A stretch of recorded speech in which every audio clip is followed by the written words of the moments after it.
Baik, teman-teman semuanya tadi sudah dijelaskan oleh Ivan Maulana bahwasanya pergerakan itu terdapat latar belakang. Banyak ya latar belakangnya ya. Dan dari latar belakang itu muncullah awal pergerakan nasional. Tahu nggak awal pergerakan nasional itu? Atau apa gitu? Apa sih awal pergerakan nasional Indonesia? Atau enggak gini? Apa yang dilakukan sebelum tahun 1908?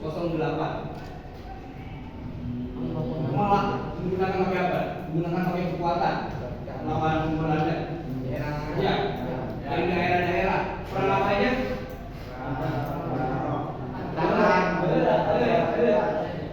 Oke, ya, perang itulah dari daerah, dari Surabaya, dari Jakarta, dari Bandung. Mereka berperang. Namun pada tahun 1908 kita semua bersatu dan menggunakan apa? Intelektual, menggunakan organisasi-organisasi. Gitu. Oke, boleh next. Ya, pergerakan nasional merupakan istilah yang digunakan untuk menyebut satu fase dalam sejarah Indonesia, yaitu masa perjuangan mencapai kemerdekaan pada kurun waktu 1908 sampai dengan 1945.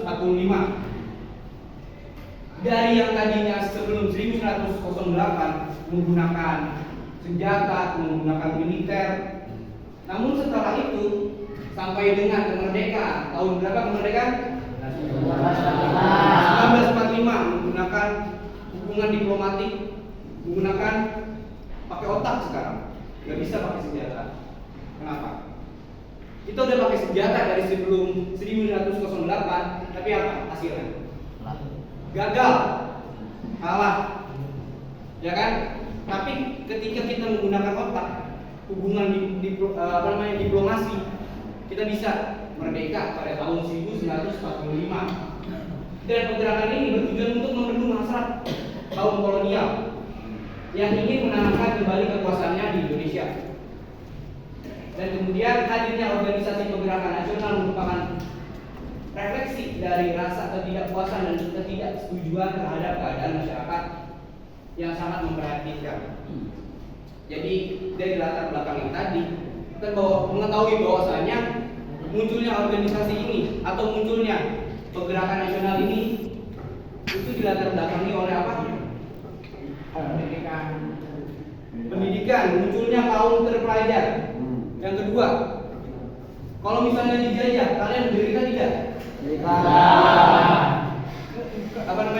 Penderitaan masyarakat yang dirasakan semua rakyat Indonesia. Yang ketiga apa?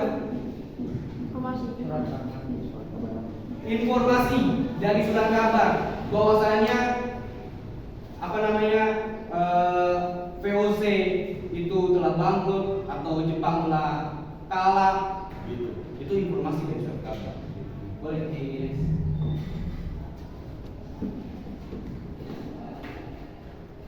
baik, organisasi-organisasinya.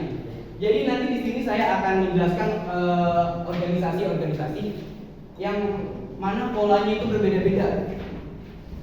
Ada polanya dari pendidikan, ada polanya dari perdagangan, ada yang polanya dari mana? Politik, ada lagi agama. Oke, yang pertama Budi Utomo, tokoh perintisnya adalah Dr. Wahidin. Oke, pemimpinnya Sutomo. Walaupun namanya organisasinya Budi Utomo, namun pendirinya DR Wahidin, bukan Sutomo. Saya dulu juga mengiranya gitu, oh Sutomo. Tapi pas saya jawab di soal ujian salah. Dan tahun berdirinya tanggal 20 Mei 1908. 20 Mei itu hari apa? Hari Kebangkitan Nasional. Masya Allah, pintar banget. Nanti dikasih hadiah ya, Ustaz. Kasih hadiah, Ustaz. Oke. Hari Kebangkitan Nasional. Dan tujuan dari Budi Utomo mencapai kemajuan dan meningkatkan derajat serta martabat bangsa Indonesia. Nah, ada yang tahu Budi Utomo berarti polanya kemana? Pendidikan. Antum bisa lihat di halaman 275 yang dimana Budi Utomo tidak melakukan kegiatan politik, namun programnya diarahkan kepada pendidikan dan kebudayaan. Jadi organisasi ini aman nih, dulu aman banget karena mereka nggak ngikut politik. Soalnya kenapa? Setiap organisasi yang dibentuk, kalau misalnya dilihat sama Belanda, itu pasti bakal dibubarin, pasti. Namun karena ini Budi Utomo ini tidak masuk ke politik, jadi masih aman organisasinya. Oke, selanjutnya next. Yang kedua, Syarikat Islam atau SI. Tokoh perintisnya Haji Samaduddin dan pemimpinnya H.O.S. Cokroaminoto. Tahu artinya H.O.S? Haji Usman. Haji Umar Said Cokroaminoto. Kalau kalian pernah nonton filmnya bagus, Cokroaminoto. Nanti minta sama Ustaz Aham ya untuk nonton. Bagus soalnya. Ya tahun berdirinya itu tahun berdirinya tanggal 20 Mei 1511. Bener gak? Oke, kalau salah saya. Ya, tujuannya memajukan perdagangan bagi para pedagang pribumi Indonesia agar mampu bersaing dengan pedagang-pedagang Tionghoa. Jadi pedagang Tionghoa dulu sangat menguasai perdagangan di Indonesia. Jadi rakyat Indonesia cuma jadi kacung, pembantu. Ya jangan nulis-nulis tok gitu. Maka dari itu dibikinlah Syarikat Islam. Namun pada akhirnya Syarikat Islam terbagi menjadi dua. Apa aja? Golongan putih, golongan Syarikat Putih dan merah. Syarikat Merah. Syarikat Putih yang di Yogyakarta, yang Syarikat Merah yang ada di Madiun, Semarang. Kenapa bisa dibagi dua? Terbagi menjadi dua? Karena ada ideologi, pemikiran-pemikiran yang berbeda dari para anggota pendirinya. Yang putih pengennya melalui intelektual dari pikiran, yang merah pengennya dari kekerasan. Nah seperti itu. Jadi terbagi menjadi dua. Oke, next.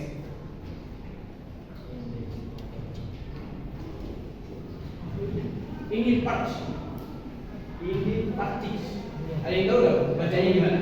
Saya kurang bisa juga. Oke, tokoh perintisnya D.R.E.V.E.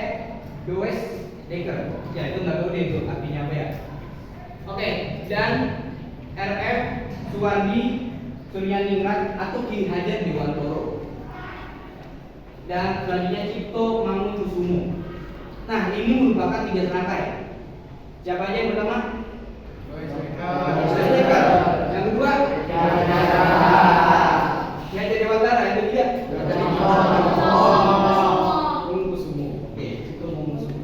Ya jadi kalau misalnya nanti ada soal siapa sih 3 sekawan, apa sih tujuan mereka, apa sih organisasinya, kalian bisa sebutin ya. Oke, ya tahun berdirinya 25 Desember 1912. Yang dimana tujuannya mengembangkan rasa nasionalisme dan menciptakan persatuan antara orang-orang pribumi.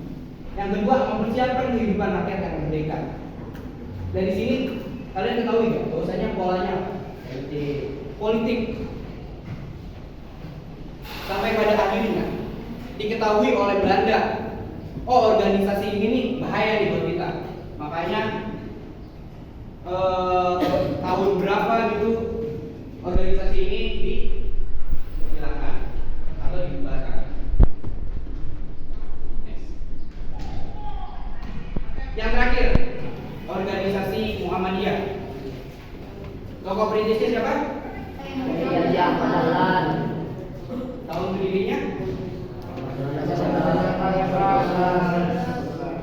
Desember 1912. Tujuannya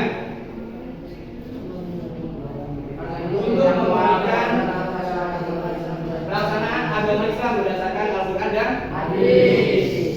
Kok harus dibunyikan? Kenapa emang yang di Indonesia? Apakah belum murni? Ayo, kenapa? Beda mazhab. Oke, beda mazhab itu tidak masalah. Mengapa demikian? Karena bahwasanya orang-orang Indonesia itu masih awam mengenai Islam itu sendiri. Masih namanya sangat kental. Apa dulu Indonesia itu apa agamanya? Hindu. Ya, dimulai dari Hindu dulu. Sebelumnya apa? Animisme. Kejawen. Nah, makanya Kiai Haji Ahmad Dahlan membuat organisasi ini karena beliau resah orang-orang Indonesia, apalagi orang-orang Jawa itu kok masih kental banget sama namanya animisme, sama namanya sesajen, yang dimana sholat itu akibatnya beda, nggak sesuai perhitungannya dia. Gitu. Nah, dari situ Kiai Ahmad Dahlan membuat organisasi Muhammadiyah. Sampai sekarang organisasi Muhammadiyah masih ada nggak? Ya, mereka sudah membuat beberapa rumah sakit, membuat beberapa sekolah, universitas, dan lain-lainnya. Namun organisasi ini termasuk ke pola mana? Agama, politik nggak? Enggak. Pendidikan? Iya. Oke, baik. Sampai sini ada pertanyaan? Tidak. Ada? Tidak. Oke, no problem. Selanjutnya. Oke, baik. Selanjutnya poin ketiga, perkembangan organisasi pergerakan yang akan dibacakan atau yang akan